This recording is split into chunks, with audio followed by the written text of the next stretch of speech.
I'm Darren. I'm Derek. And this is the Double D Podcast. Well, it is that time of year again. I should say more that time of month again, or so. Or something like that. It's like a once a month thing. It's that time. It's that time again. Battle on the Border fans rejoice because the Double D Podcast is back talking about you. And we have an interview today. Yes. With the one and only heavy metal Viking, Hooks. Awesome interview. If you guys are Battle on the Border fans and you know who this is, sorry if my microphone keeps cutting out. Not that you guys on the video version are hearing the microphones, but if you guys are Battle on the Border fans and you obviously know who this is, and I was extremely excited to interview him because first off, just to get the fact that we get to do this still blows my mind. It's awesome. The fact that we still get to interview people does blow my mind, and I always like supporting Battle on the Border. They've been nothing but good for us. They enjoy, we got the entertainment. Yeah. We get to do the interviews, and it's been a great time. So thank you again to Denim, to Hooks for putting this interview together.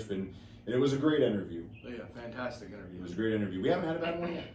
No, I don't think we've had a bad one yet. But I think this one, no offense to anybody we've interviewed in the past. No offense to Denim.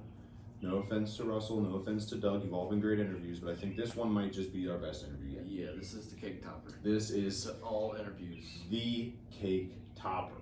As you guys may know, July 23rd in Moores Hill, Indiana, Moores Hill Mayhem is going to take place. It's going to be at the Moores Hill Fire Station. And it's going to be, I believe, I don't know, the layout, I don't want to get anyone's hopes up here, so if I'm wrong, I apologize, but I do believe that they're going to try to aim for it to be an outside show, but they have the ability to move it inside if the weather permits it.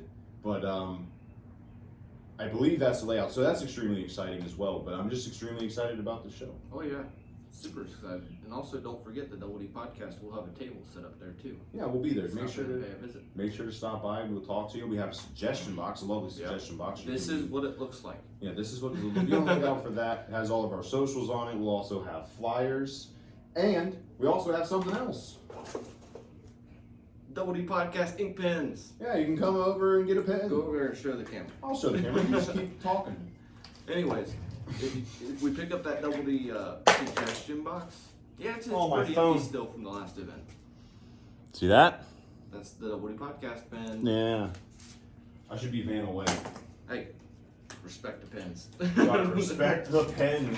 And they write really, really well too. Yeah, and I'm gonna be honest with you. Out of the two of us, I feel like Darren has more of the business mindset. Usually, I'm stuck. Hold on. Oh shoot.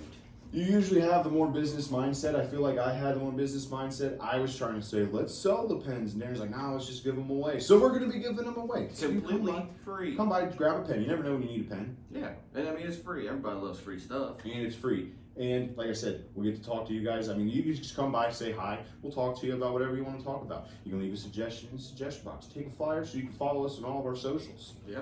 So make sure you do that, but also, more importantly, make sure you stick around for the end of this interview because there is a major announcement that was made on this interview. You don't want to miss it, and on top of it, there was a little bit of a challenge. Yeah. A little bit of a challenge that was laid out on the podcast as well, so make sure you stick around so you can see that.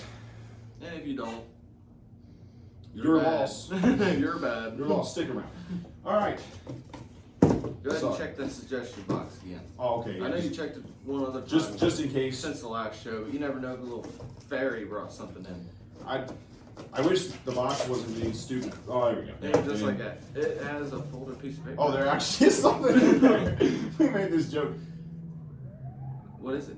Oh, okay. This. Who's it from? This is definitely one of Maggie's friends. And why are men the way that they are? So that'll be his future episode suggestion. We'll have some people on to talk about why men are the way they are. Anyway, that was not from the wrestling event because when we came back from the wrestling event, that damn box was empty. That really threw all of us off. We didn't know. I did not think to check it. Something fall out. Well, it was. And apparently we got to do a podcast talking about why we are the way we are, which I think, listen, we're experts on that topic. Yeah, we're men. I think we can handle that. We'll have to have somebody on to talk about that with us, I guess. I didn't see it. Make sure you leave a suggestion. It can be something like that. It doesn't have to be Battle on the Border. It can be completely stupid and we'll still talk about it. You can say, talk about what fucking brand of flip-flops is your favorite. Our socials are. Our socials are as follows. Make sure. Yeah, I still have to look. I used to try to do them off the top of my head. I'm pretty sure I've said them wrong before on the podcast. So now I just look to be safe. This is what the suggestion box looks like. Don't forget. Make sure to like, comment, and subscribe. Share with your friends and your family. And make sure you share with a fellow Battle on the Border fan. You can follow me on Twitter at DJDub00. You can follow us on Instagram at @_D_podcast. You can follow us on TikTok at @DDPodcast1. You can also follow Battle on the Border on Facebook. Just look up Battle on the Border Pro Wrestling and you will find them. And if you just love me, add my snap, Darren11345678 9. You can also email us at DPodcast123@gmail.com. And don't forget my DJ service. he forgot about it. 812-212-1675. He's a great DJ. I've been there for an event. So far, got pretty good reviews. 2 events. You did 2 events. We have a third one coming up next week, yep. which we'll probably end up talking about on the next podcast. Yep. So I guess that's it. And if you're new on the channel and you're a Battle on the Border fan, make sure you go back. You can watch all of our videos. Yeah. Make sure you go back and watch our interviews with Denham, who's the owner, and he runs Battle on the Border. Make sure you watch our interview with him. And we also have an interview with Russell Actor Full Bland. And we also have a video talking about the Legend and All-Star shows that happened in Mora, Ohio not too long ago. So make sure you watch our review of that. It is a good review. And don't forget to come to our table and grab a pen grab and a free flyer. All right. Now, to the interview. All right, well, would you like to introduce yourself? I am Feuds, the heavy metal Viking. I don't know how much more of an introduction you need than that. I don't know how many people listening to this already know who I am. If not, I'm just another pro wrestler who has a tendency to like to get down and dirty with the hardcore stuff. I guess that's the best way to put it. Yeah, that is the best way to put it, absolutely. So, Darren, do you have the first question for him?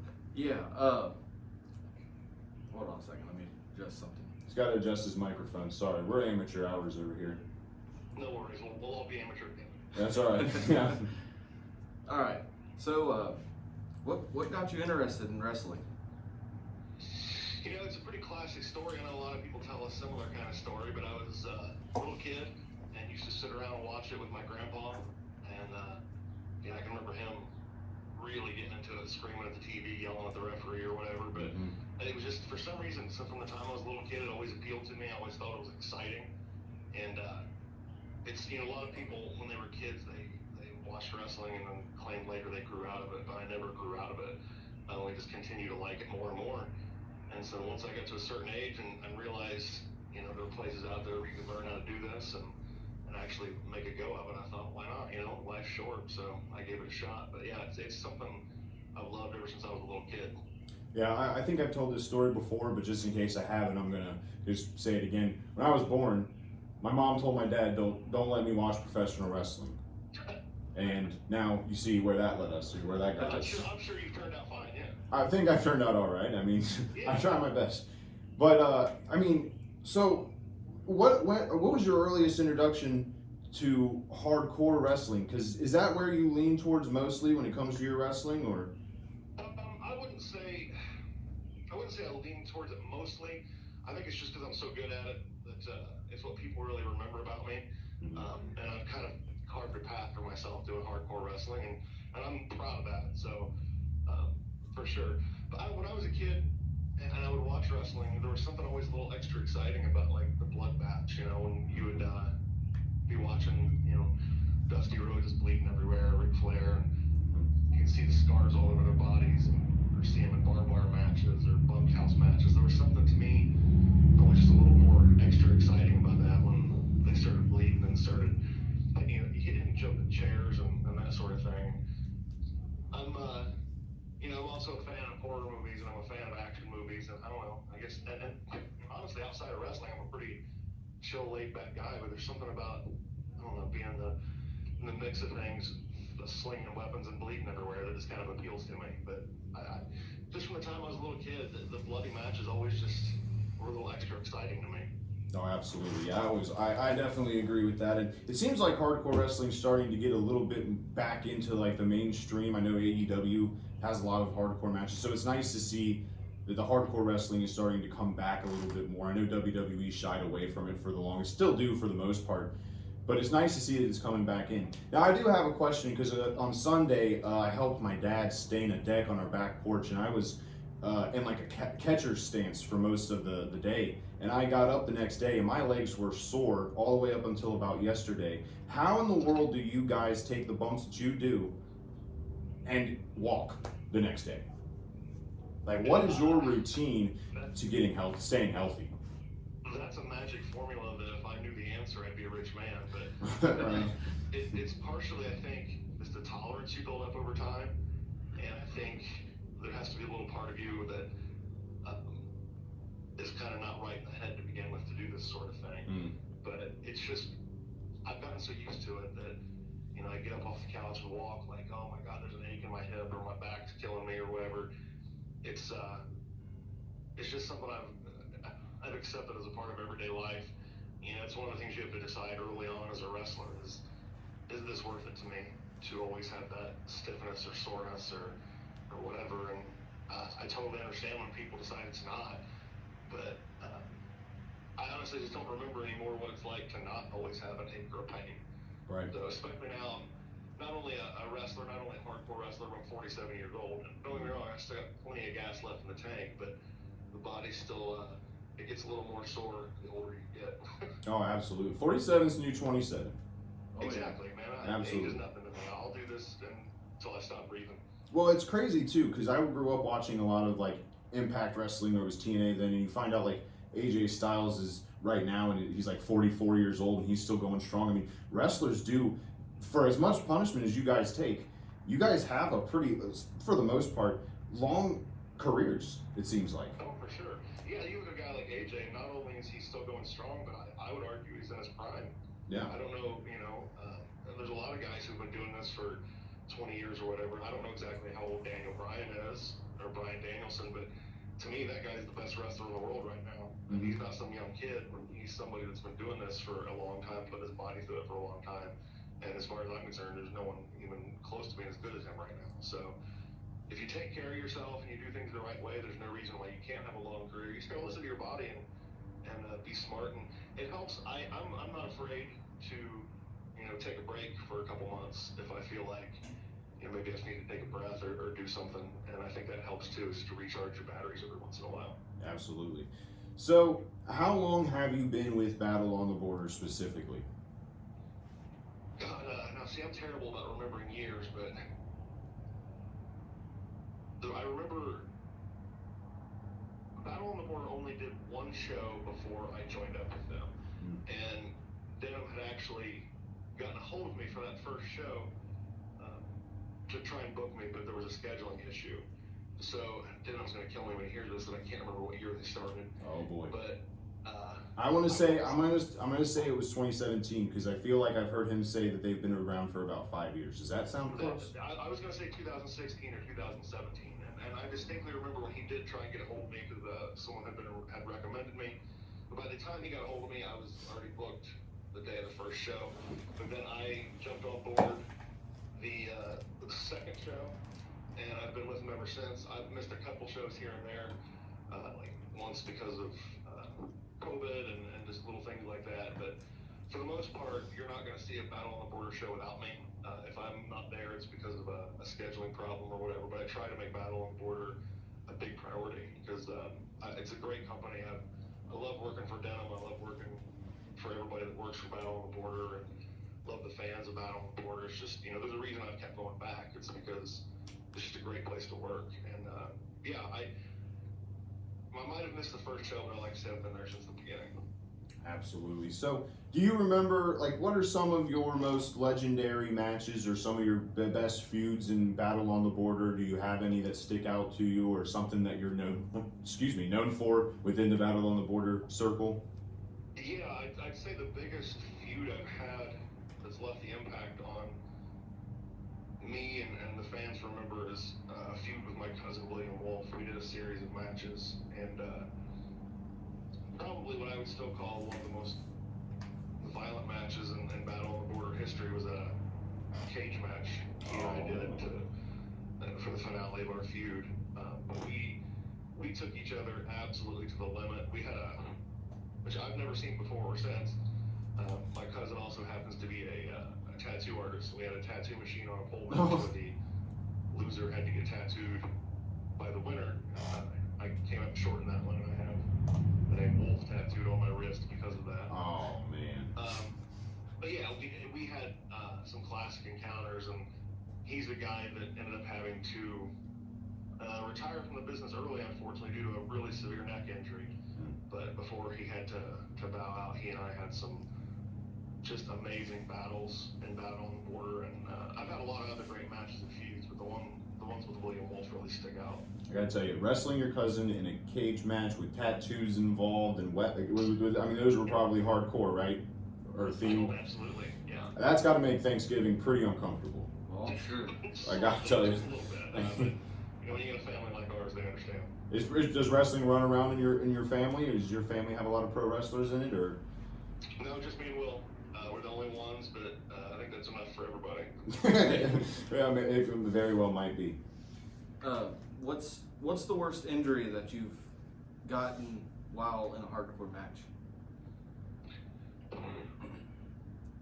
You know, I've been lucky enough to escape too many bad injuries, surprisingly. The worst injury I've ever had physically wasn't even involving a wrestling match. It was tearing my rotator cuff during a mountain bike accident. The worst in-ring, as far as during hardcore matches, is I did break my ribs once, wrestling a man known as Big T.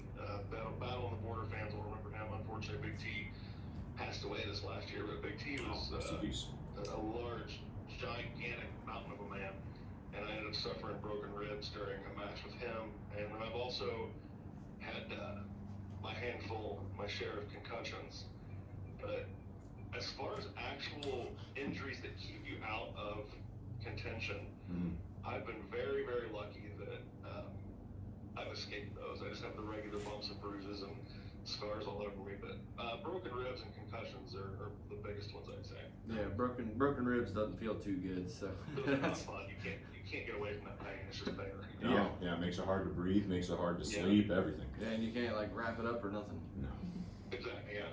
So, if you have one, what is your favorite weapon to use in a match? And on top of that, what's the least favorite weapon that if you see someone across the ring from you have, you're like, uh-oh, it's about to go down. What's your favorite? What's your least favorite? My favorite, I have a signature, it's a 2x4 wrapped in barbed wire that I carry to the ring. I seen that. And that's become my signature. I mean, I even got a couple 8x10s that I sell with it. I've got a t-shirt with me carrying it, a picture of it. So I would say that for sure. Now, what do I hate? And this, I don't know if this surprises people. When I look across the ring and see a guy with a kendo stick, man, I'm telling you, those things, especially you get somebody really big and strong swinging one of those, right? Hitting you across the back with it, that is just, it's awful. I mean, I would rather fall into barbed wire, I think, than take repeated. I'll never forget, there's a guy who wrestles for, Battle on the Border and numerous other places named Paxton Calloway, and he's a legit 7 foot tall, 400 pounds. The first time I ever wrestled him, first time he hit me with a kendo stick was, I'd been hit with a kendo stick before, but I didn't know pain. that big monster started beating on me with a kendo stick and actually broke it on me. I mean, the sting from a kendo stick is really hard to describe. I mean, 7 foot tall, he could be swinging a feather at you. It might sting, honestly. I mean, 7 foot tall. It's like wrestling a polar bear, I've always said. Yeah, it sounds like it would be. Now, there was at the last Battle on the Border event, and I apologize, I meant to look this up. Do you remember who it was that you fought, you had a match with? Ryan Frost. Ryan Frost, that's it. Now he had a shirt on that was dissing hardcore wrestling. What was that all about here? I mean, come on. He was in a hardcore match. Yeah, I mean, I don't know him. I'm sure he's a nice guy. But what is the deal here? That seemed like it was a little bit of a shot at you, a little bit, you know? I'm not entirely sure myself, especially considering that he's pretty tight with Dirtbag Dan, who is, a hardcore specialist for sure. I just think it was more than anything, I think it's a psychological tactic he likes to use, and because once we got into the match and got into it, he was not afraid to swing a weapon or brawl around the building. So I think the guy just knows how to push the right buttons. Right, yeah. He's pretty tough. I'll tell you that right now. Now, yeah, and just to let everybody know, if you're watching this, you did get the victory that match. Although you did have you did have the crimson mask on. You did bleed in that match. Yeah, it's pretty much a guarantee once I get into those I'm going to, because I'm too stupid to protect myself. So. Now, my girlfriend is not necessarily she doesn't watch pro wrestling a lot. She does go to the Battle on the Border events with me. She does enjoy those. And I got to tell you, she was not a fan of the blood. She was a little grossed out by it. I loved it, by the way. I think most people do, especially most pro wrestling fans. But I mean that that blood, it freaked her out a little bit. Well, I tell you, as long as I get a reaction, that's all I care about. So my favorite reaction is, of course, for people to love it. But if people aren't going to love it, then I like for them to be horrified by it. Oh yeah, she was. She doesn't even like scary movies. I tried to take her to Dent Schoolhouse, and she bailed on me. She said, "I'm busy that day." I said, "I didn't even tell you what day we're going." So to see her when she seen the blood on your face, she was freaked out. She didn't know that's what pro wrestling was like. I was like, "Listen, I should have told you. That was my bad." I told her there was going to right before the match started. I was like, "There's going to be weapons and there might be blood," and there sure enough was. And we ended up brawling in the crowd at that point, so I apologize if we got close to you. I'm not sure if we did. No, I wish you would have. We brought a table. I wish you would have. We brought a table over. I was gonna snap right back into like real young kid me. I was gonna put him through the table. I was gonna if you guys got close. I was hoping. Well, I wish I realized I would have done that for you. Well, hey, maybe in the future. Is there anything else, Darren, that you wanted to say? Before we get you closer to the end here, I have a special question I have to ask, but I do. Is there any certain workout that you guys do to stay in shape so you're not in pain? Well, not as bad anyways in the mornings when you wake up. There's really nothing you can do to prepare yourself for the pain. I mean, I have an main extra thing, question. I try to work on my cardio. I mentioned a mountain bike earlier. I love to ride my bike and get out, do 10, 20 miles a few times a week, and go to the gym and lift and all that. Just try to stay in shape in general. But there's no way you can really prepare yourself for that sort of thing other than just to build up a tolerance for it. So, and some people are better at it than others. But and like I said, I've prided myself on carving a path through the hardcore world. I don't know what it is. I don't know why I have such a high pain tolerance or why I am able to deal with it so well. But no, there's no way to prepare yourself. You just grit your teeth and go. I did think of two extra questions, right? Just now that I thought about it. One, when you is there a certain how long did it take for you in your professional career to get to hardcore wrestling? And then once you did, was there a build up, a build up to it, I guess training? Did you have to when you go through wrestling training? I mean, did you have to train hardcore outside of the ring first before you got thrown into a match with it, or did they just you learn as you go with that? You just learn as you go. I remember I realized I wanted to try a different direction, just because I done whatever else, and it was when I was working for LSC Legends of the Squared Circle, which I still work there. I'm not a champion, but let's go. For many years. Yeah. And there was a hardcore championship, and I said, look, I'm ready to maybe give this a shot. And I got put into a three-way match with Brutal Bellman and Trophy Todd Mullins, and I ended up not winning that match, but it was my first hardcore outing, and I dove into it head first. You got hit with several light tubes, you got slashed open really good, and just wanted more. So, and I really just kind of dove in head first. There was no real preparation for it. I said, look, I think I can do this, and they gave me the chance. I've hit the ground running ever since. That's how you do it right there. You just got to get. Yeah. The best way to learn is on-job training. That's what I've always heard. Now, I also thought of one more question. Who's your favorite hardcore wrestler of all time? Do you have one? Well, it's hard. It's a tie. I can't really choose between Mick Foley and Terry Funk. Oh, Mick Foley. They both are just the absolute definition of the word legend.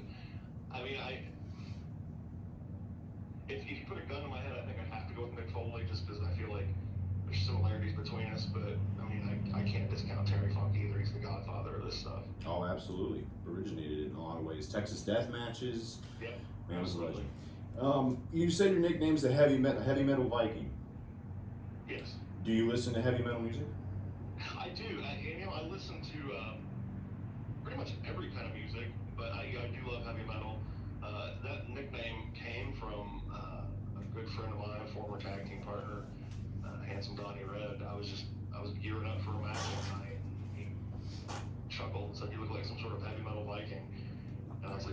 I just like the way that sounds. That like rolls off the tongue. It's a great So, just an offhanded joke he made became, so you never know when something like that, a little moment of brilliance is going to hit, and so I give him all the credit in the world for that. Yeah, it is a great name, I will say. Yeah, it's a pretty badass name. Now, Battle on the Border fans who are watching this know July 23rd is a special date.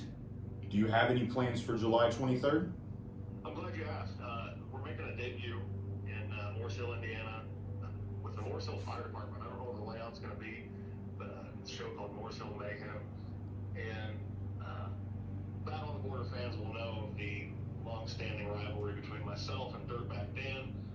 Dirtbag Dan took the hardcore championship from me, and I'm not a guy that's afraid to admit when I've lost, but we've not seen eye to eye over how it happened. So I've been trying to chase him. I've been trying to get a rematch. He keeps ducking me. So I'm going to put him out on Front Street, call him out in public here. We're going to be at the fire department, so we're going to have medical personnel nearby. I said, let's turn this up a notch. Let's make our debut in Morse Hill be huge.